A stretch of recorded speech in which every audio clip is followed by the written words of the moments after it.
Aisha has worn the niqab for a year and a half, but when will the new students start covering? I mean, the more I practice, the more I become really strong in my iman, and obviously I've got to change obviously my lifestyle as well. So I'm getting there. You know, I'm just learning more about the Quran, and eventually, you know, next stage will be covering up. But why delay?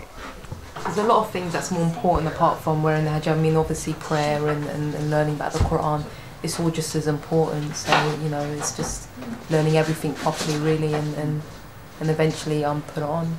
I so wanted to wear it, and so wanted to be recognised as a Muslim, and for me to go out as a Muslim and dressed how I felt that I should be dressed in the streets and everything. So, I mean, it's still difficult. It's obviously it's a difference, it's a change, but you know, at that point in my life, I just wanted to do it so much that I was, you know, quite happy to do it. And once I did it, I couldn't take it off. I've made this decision. No man has influenced me to make this decision. It's not for my father or for my husband or for my son or for any other male in my family or anybody else.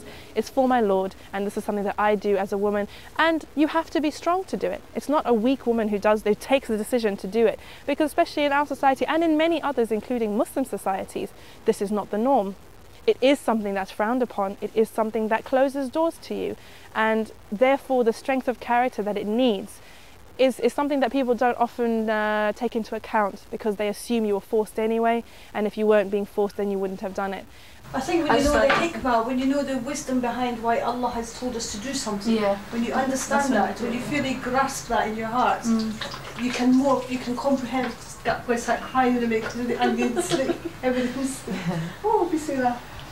When you understand the hikmah why Allah has commanded us to do something, when you comprehend that hikmah, then you feel in your heart ready to accept